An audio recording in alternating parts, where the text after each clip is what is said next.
Mensaje de Su Santidad León XIV para la Jornada Mundial de la Paz del año 2026.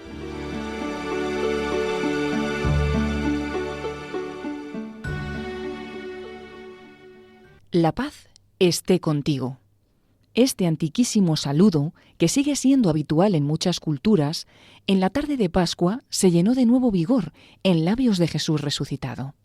La paz esté con ustedes es su palabra, que no solo desea, sino que realiza un cambio definitivo en quien la recibe, y de ese modo en toda la realidad.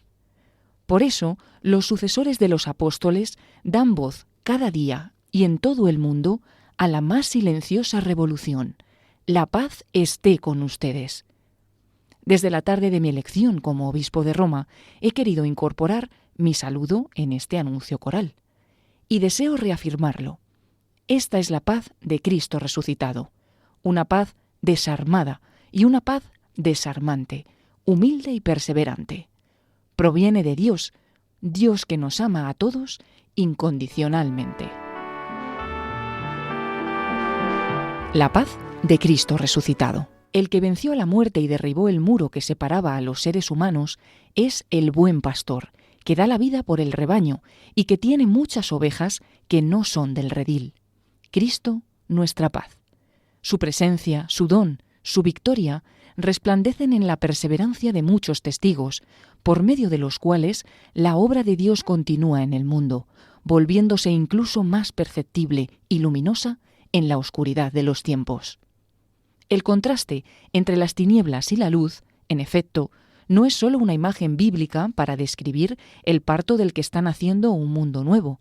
Es una experiencia que nos atraviesa y nos sorprende según las pruebas que encontramos en las circunstancias históricas en las que nos toca vivir. Ahora bien, ver la luz y creer en ella es necesario para no hundirse en la oscuridad. Se trata de una exigencia que los discípulos de Jesús están llamados a vivir de modo único y privilegiado, pero que, por muchos caminos, sabe abrirse paso en el corazón de cada ser humano. La paz existe, quiere habitar en nosotros, tiene el suave poder de iluminar y ensanchar la inteligencia, resiste a la violencia y la vence. La paz tiene el aliento de lo eterno. Mientras al mal se le grita «basta», a la paz se le susurra «para siempre». En este horizonte nos ha introducido el resucitado. Con este presentimiento viven los que trabajan por la paz, que, en el drama de lo que el Papa Francisco ha definido como Tercera Guerra Mundial a pedazos, siguen resistiendo a la contaminación de las tinieblas, como centinelas de la noche. Lamentablemente lo contrario, es decir, olvidar la luz, es posible. Entonces se pierde el realismo, cediendo a una representación parcial y distorsionada del mundo, bajo el signo de las tinieblas y del miedo. Hoy, no son pocos los que llaman realistas a las narraciones carentes de esperanza, ciegas ante la belleza de los demás, que olvidan la gracia de Dios que trabaja siempre en los corazones humanos, aunque estén heridos por el pecado. San Agustín exhortaba a los cristianos a entablar una amistad indisoluble con la paz, para que, custodiándola en lo más íntimo de su espíritu, pudieran irradiar en torno a sí su luminoso calor. Él, dirigiéndose a su comunidad, escribía así: «Tened la paz, hermanos. Si queréis atraer a los demás hacia ella, sed los primeros en poseerla y retenerla. Arda en vosotros lo que poseéis para encender a los demás». Ya sea que tengamos el don de la fe o que nos parezca que no lo tenemos, queridos hermanos y hermanas, abrámonos a la paz. Acojámosla y reconozcámosla, en vez de considerarla lejana e imposible. Antes de ser una meta, la paz es una presencia y un camino. Aunque sea combatida dentro y fuera de nosotros, como una pequeña llama amenazada por la tormenta, cuidémosla sin olvidar los nombres y las historias de quienes nos han dado testimonio de ella. Es un principio que guía y determina nuestras decisiones. Incluso en los lugares donde solo quedan escombros y donde la desesperación parece inevitable, hoy encontramos a quienes no han olvidado la paz. Así como en la tarde de Pascua Jesús entró en el lugar donde se encontraban los discípulos, atemorizados y desanimados, De la misma manera, la paz de Cristo resucitado sigue atravesando puertas y barreras con las voces y los rostros de sus testigos. Es el don que permite que no olvidemos el bien, reconocerlo vencedor, elegirlo de nuevo juntos. Una paz desarmada. Poco antes de ser arrestado, en un momento de gran intimidad, Jesús dijo a los que estaban con él: «Les dejo la paz, les doy mi paz, pero no como la da el mundo». E inmediatamente agrega: «No se inquieten ni teman». La turbación y el temor podían referirse ciertamente a la violencia que pronto se abatiría sobre él. Más profundamente, los evangelios no esconden que lo que desconcertó a los discípulos fue su respuesta no violenta. Un camino al que todos, empezando por Pedro, se opusieron, pero en el cual el Maestro pidió que lo siguieran hasta el final. El camino de Jesús sigue siendo motivo de turbación y de temor. Y él repite con firmeza a quien quisiera defenderlo: «Envaina tu espada». La paz de Jesús resucitado es desarmada, porque desarmada fue su lucha, dentro de circunstancias históricas, políticas y sociales precisas. Los cristianos juntos deben hacerse proféticamente testigos de esta novedad, recordando las tragedias de las que tantas veces se han hecho cómplices. La gran parábola del juicio universal invita a todos los cristianos a actuar con misericordia, siendo conscientes de ello.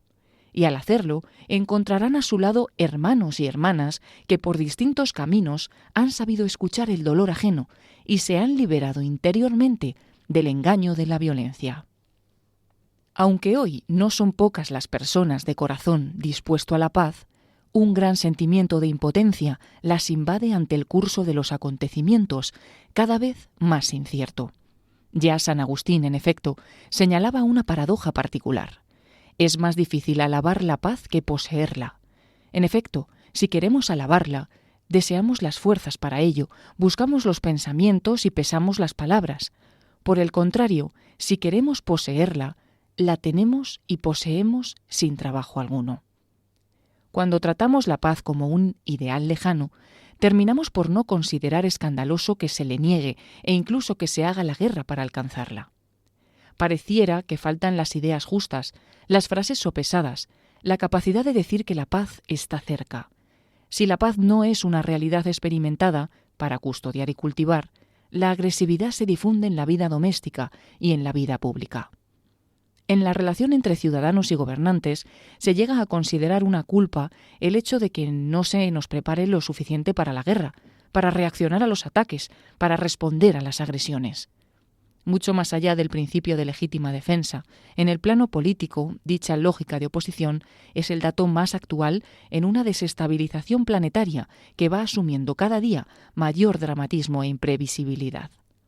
No es casual que los repetidos llamamientos a incrementar el gasto militar y las decisiones que esto conlleva sean presentados por muchos gobernantes con la justificación del peligro respecto a los otros. En efecto, la fuerza disuasiva del poder, y en particular de la disuasión nuclear, encarnan la irracionalidad de una relación entre pueblos basada no en el derecho, la justicia y la confianza, sino en el miedo y el dominio de la fuerza. La consecuencia, como ya escribía San Juan 23 acerca de su tiempo, es clara. Los pueblos viven bajo un perpetuo temor, como si les estuviera amenazando una tempestad que en cualquier momento puede desencadenarse con ímpetu horrible. No les falta razón, porque las armas son un hecho. Y si bien parece difícilmente creíble que haya hombres con suficiente osadía para tomar sobre sí la responsabilidad de las muertes y de la asoladora destrucción que acarrearía una guerra, resulta innegable, en cambio, que un hecho cualquiera imprevisible puede de improviso e inesperadamente provocar el incendio bélico. Pues bien, en el curso del 2024, los gastos militares a nivel mundial aumentaron un 9,4% respecto al año anterior, confirmando la tendencia ininterrumpida desde hace 10 años y alcanzando la cifra de 2.718 billones de dólares, es decir, el 2,5% del PIB mundial. Por si fuera poco, hoy parece que se quiera responder a los nuevos desafíos no solo con el enorme esfuerzo económico para el rearme, sino también con un reajuste de las políticas educativas, En vez de una cultura de la memoria que preserve la conciencia madurada en el siglo XX y no olvide a sus millones de víctimas, se promueven campañas de comunicación y programas educativos en escuelas y universidades, así como en los medios de comunicación, que difunden la percepción de amenazas y transmiten una noción meramente armada de defensa y de seguridad. Sin embargo, el verdadero amante de la paz ama también a los enemigos de ella. Así, recomendaba San Agustín que no se destruyeran los puentes ni se insistiera en el registro del reproche, prefiriendo el camino de la escucha y, en cuanto sea posible, el encuentro con las razones de los demás. Hace 60 años, el Concilio Vaticano II se concluía con la conciencia de un diálogo urgente entre la Iglesia y el mundo contemporáneo. En particular, la Constitución Gaudium et Spes centraba la atención en la evolución de la práctica bélica. El riesgo característico de la guerra contemporánea está en que da ocasión a los que poseen las recientes armas científicas para cometer tales delitos y con cierta inexorable conexión puede empujar las voluntades humanas a determinaciones verdaderamente horribles. Para que esto jamás suceda en el futuro, los obispos de toda la tierra reunidos aquí piden con insistencia a todos, principalmente a los jefes del Estado y a los altos jefes del ejército, que consideren incesantemente tan gran responsabilidad ante Dios y ante toda la humanidad.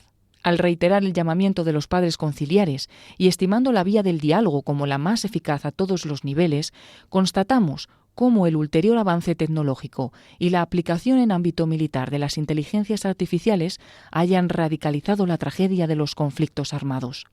Incluso se va delineando un proceso de desresponsabilización de los líderes políticos y militares, con motivo del creciente delegar a las máquinas decisiones que afectan a la vida y la muerte de personas humanas. Es una espiral destructiva sin precedentes del humanismo jurídico y filosófico sobre el cual se apoya y desde el que se protege cualquier civilización. Es necesario denunciar las enormes concentraciones de intereses económicos y financieros privados que van empujando a los estados en esta dirección, pero esto no basta si al mismo tiempo no se fomenta el despertar de las conciencias y del pensamiento crítico. La encíclica Fratelli Tutti presenta a San Francisco de Asís como ejemplo de este despertar. En aquel mundo plagado de torreones de vigilancia y de murallas protectoras, las ciudades vivían guerras sangrientas entre familias poderosas, al mismo tiempo que crecían las zonas miserables de las periferias excluidas. Allí Francisco acogió la verdadera paz en su interior, se liberó de todo deseo de dominio sobre los demás, se hizo uno de los últimos y buscó vivir en armonía con todos. Es una historia que quiere continuar en nosotros y que requiere que unamos esfuerzos para contribuir recíprocamente a una paz desarmante, una paz que nace de la apertura y de la humildad evangélica. Una paz desarmante. La bondad es desarmante. Quizás por eso Dios se hizo niño. El misterio de la encarnación, que tiene su punto de mayor abajamiento en el descenso a los infiernos, comienza en el vientre de una joven madre y se manifiesta en el pesebre de Belén. Paz en la tierra cantan los ángeles, anunciando la presencia de un Dios sin defensas, del que la humanidad puede descubrirse amada solo cuidándolo. Nada tiene la capacidad de cambiarnos tanto como un hijo, y quizá es precisamente el pensar en nuestros hijos, en los niños y también en los que son frágiles como ellos, lo que nos conmueve profundamente. A este respecto, mi venerado predecesor escribía que la fragilidad humana tiene el poder de hacernos más lúcidos respecto a lo que permanece o a lo que pasa, a lo que da vida y a lo que provoca muerte. Quizás por eso tendemos con frecuencia a negar los límites y a evadir a las personas frágiles y heridas, que tienen el poder de cuestionar la dirección que hemos tomado como individuos y como comunidad. San Juan XXIII introdujo por primera vez la perspectiva de un desarme integral, que sólo puede afirmarse mediante la renovación del corazón y de la inteligencia. Así escribía en Pacem in Terris. Todos deben, sin embargo, convencerse que ni el cese en la carrera de armamentos, ni la reducción de las armas, ni, lo que es fundamental, el desarme general, son posibles si este desarme no es absolutamente completo y llega hasta las mismas conciencias. Es decir, si no se esfuerzan todos por colaborar cordial y sinceramente, en eliminar de los corazones el temor y la angustiosa perspectiva de la guerra. Esto, a su vez, requiere que esa norma suprema que hoy se sigue para mantener la paz se sustituya por otra completamente distinta, en virtud de la cual se reconozca que una paz internacional verdadera y constante no puede apoyarse en el equilibrio de las fuerzas militares, sino únicamente en la confianza recíproca. Nos confiamos que es este un objetivo asequible. Se trata, en efecto, de una exigencia que no solo está dictada por las normas de la recta razón, sino que además es, en sí misma, deseable en grado sumo y extraordinariamente fecunda en bienes. Un servicio fundamental que las religiones deben prestar a la humanidad que sufre es vigilar el creciente intento de transformar incluso los pensamientos y las palabras en armas. Las grandes tradiciones espirituales, así como el recto uso de la razón, nos llevan a ir más allá de los lazos de sangre o étnicos, más allá de las fraternidades que solo reconocen al que es semejante y rechazan al que es diferente. Hoy vemos cómo esto no se da por supuesto. Lamentablemente, forma cada vez más parte del panorama contemporáneo arrastrar las palabras de la fe al combate político, bendecir el nacionalismo y justificar religiosamente la violencia y la lucha armada. Los creyentes deben desmentir activamente, sobre todo con la vida, esas formas de blasfemia que opacan el santo nombre de Dios. Por eso, junto con la acción, es cada vez más necesario cultivar la oración, la espiritualidad, el diálogo ecuménico e interreligioso como vías de paz y lenguajes del encuentro entre tradiciones y culturas. En todo el mundo es deseable que cada comunidad se convierta en una casa de paz, donde aprendamos a desactivar la hostilidad mediante el diálogo, donde se practique la justicia y se preserve el perdón. Hoy más que nunca, en efecto, es necesario mostrar que la paz no es una utopía, mediante una creatividad pastoral atenta y generativa. Por otra parte, esto no debe distraer la atención de todos sobre la importancia que tiene la dimensión política. Quienes están llamados a responsabilidades públicas en las sedes más altas y cualificadas, procuren que se examine a fondo la manera de lograr que las relaciones internacionales se ajusten en todo el mundo a un equilibrio más humano, o sea, a un equilibrio fundado en la confianza recíproca, la sinceridad en los pactos y el cumplimiento de las condiciones acordadas. Examínese el problema en toda su amplitud, de forma que pueda lograrse un punto de arranque sólido para iniciar una serie de tratados amistosos, firmes y fecundos. Es el camino desarmante de la diplomacia, de la mediación, del derecho internacional, tristemente desmentido por las cada vez más frecuentes violaciones de acuerdos alcanzados con gran esfuerzo, en un contexto que requería no la deslegitimación, sino más bien el reforzamiento de las instituciones supranacionales. Hoy la justicia y la dignidad humana están más expuestas que nunca a los desequilibrios de poder entre los más fuertes. ¿Cómo evitar un tiempo de desestabilización y de conflictos liberándose del mal? Es necesario motivar y sostener toda iniciativa espiritual, cultural y política que mantenga viva la esperanza, contrarrestando la difusión de actitudes fatalistas, como si las dinámicas que la producen procedieran de fuerzas anónimas e impersonales o de estructuras independientes de la voluntad humana. Porque, de hecho, la mejor manera de dominar y de avanzar sin límites es sembrar la desesperanza y suscitar la desconfianza constante, aún disfrazada detrás de la defensa de algunos valores. A esta estrategia hay que oponer el desarrollo de sociedades civiles conscientes, de formas de asociacionismo responsable, de experiencias de participación no violenta, de prácticas de justicia reparadora a pequeña y gran escala. Ya lo señalaba con claridad León XIII, en la encíclica Rerum Novarum. La reconocida cortedad de las fuerzas humanas aconseja e impele al hombre a buscarse el apoyo de los demás. De las Sagradas Escrituras es esta sentencia: es mejor que estén dos que uno solo. Tendrán la ventaja de la unión. Si el uno cae, será levantado por el otro. Ay del que está solo, pues si cae, no tendrá quien lo levante. Y también esta otra: el hermano, ayudado por su hermano, es como una ciudad fortificada. Que este sea un fruto del jubileo de la esperanza, que ha impulsado a millones de seres humanos a redescubrirse peregrinos y a comenzar en sí mismos ese desarme del corazón, de la mente y de la vida, al que Dios no tardará en responder cumpliendo sus promesas. Él será juez entre las naciones y árbitro de pueblos numerosos. Con sus espadas forjarán arados y podaderas con sus lanzas. No levantará la espada una nación contra otra, ni se adiestrarán más para la guerra. Ven, casa de Jacob, y caminemos a la luz del Señor. Vaticano, 8 de diciembre de 2025. Papa León XIV.